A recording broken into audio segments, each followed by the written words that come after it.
Hey guys, this video is going to be on fractions. So before I get started, I tend to always want to remind people about passive learning and active learning, which maybe you're familiar with it and maybe you're not. Um, I learned with passive learning most of my life. So for example, like rereading things or underlining is passive and tends to not get very much done. Active learning is where you're asked a question and then you go and do it. So things like flashcards are active learning. So as it applies to math, usually there will be a question, and the best thing that you can do is pause the video, try to solve it yourself, then watch how to do it. As opposed to if you just watch me do it, there will be a little bit of value, right? But not a lot, in that it's likely that you'll forget what I've done, or it looks real easy when I do it, then all of a sudden when you have to do it yourself, harder. So anyway, that's passive and active learning, important things to remember for all of our subjects. Okay, so these are basically kind of like Algebra 1 type problems, right? But perhaps it's been a while since you were in Algebra 1, and we need a little refresher on how to do all this stuff. Okay, so we got 2/5 plus 1/2 times 2/3. Okay, so first we have to find common denominator, right? So you have the 2/5 and the 1/2. We need the number on the bottom, the denominator, to be the same for both. So if we multiply 5 times 2, we will get 10, and if we multiply 2 times 5, we'll get 10. So we want 10 on the bottom for both, so that will give us 4/10 plus, get that guy out of the way, 4/10 plus 5/10 equals 9/10. I guess they're just going to do the math for us, but really I wanted to say 9/10. Okay. All right, so then that's what we have, right? Geez, they really do a lot for you, don't they? There we go, that's what I wanted. So now we have our 9/10, and we're going to multiply it times 2/3. Okay, and that's just pretty much a straight multiplication. 9 times 2 is, they're doing too much work for us, 18. And 3 times 10 is 30. So that's 18/30ths. And if we want to, we can reduce that to, they're doing all the math for us, 0.6 or 3/5. Okay, so there's our first one, right? So our final answer there will be 3/5. All right, looking at another one, we'll add a little bit to each of these, make them slightly harder. 1/5 plus 2/3 divided by 1/4. Okay, 1/5 plus 2/3 divided by 1/4. So same thing, right? So when we're adding, we got to find that common denominator. So if we just multiply them together, we'll get 15 on the bottom. We've multiplied 5 and 3, the two denominators together. So then we'll get 3/15 plus 3 times 5 is 15, 2 times 5 is 10. So we'll go 10/15.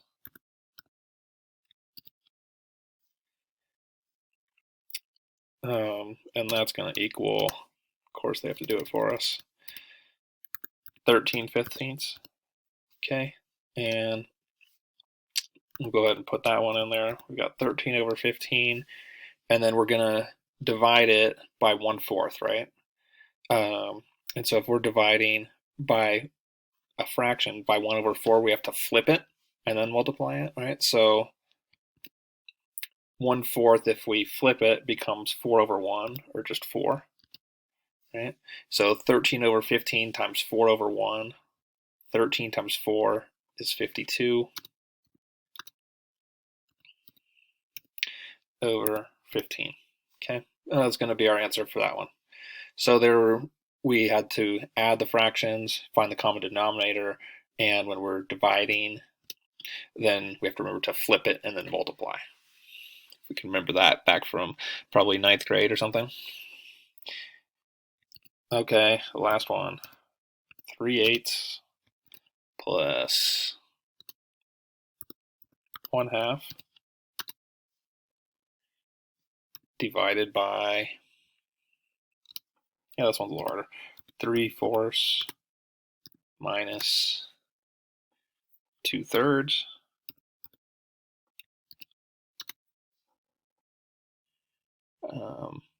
times 2/3. Okay. So, right, we start off with our addition parts, right? And even with subtraction, we're going to have to find common denominator there too. So 3/8 plus 1/2. So we need to get that 1/2 up to an eighths type of number, right? So again, we have the 3/8 plus 1/2 is the same as 4/8. If we multiply top and bottom by 4, okay, plus 4/8 divided by, now we have 3/4 minus 2/3, right? Okay, so if we look at that one, well, then we need 3/4 to become 9/12, right? Multiply top and bottom by 3. And we need 2/3 to become 8/12, right? Multiply top and bottom by 4. Hopefully everybody remembers doing this back in the day. Divided by, or times 2/3. Okay, so now we need to combine some of this stuff. So 3/8 plus 4/8, we add the numerators together, those numbers at the top, we get 7/8 divided by, now we have 9/12 minus 8/12, so that will be 1/12. Let's put some parentheses around this so it doesn't get too confusing. And so we got like a 7/8 here divided by 1/12 times 2/3. Okay, so remembering, right, 7/8 divided by 1/12. When we're dividing fractions, we flip that second one. So now we're going to have 7/8 times 12/1. And 7/8 times 12/1 is 84/8. They gave us our 1025. They always want to do these calculations for us. Okay, but we don't want a decimal. Okay, so we got 84 divided by 8 times 2/3, right? Times 2/3 equals, there's the one time we wanted it to actually do it for us, right? So when we multiply that out, we get 7 for our final answer, right? So if you had 84 times 2, that would be 168. And then in the denominator, 8 times 3 is 24. So you had 168 over 24. Divide that out, and we get 7. All right, so that's what we have for fractions. I hope this video helped you out.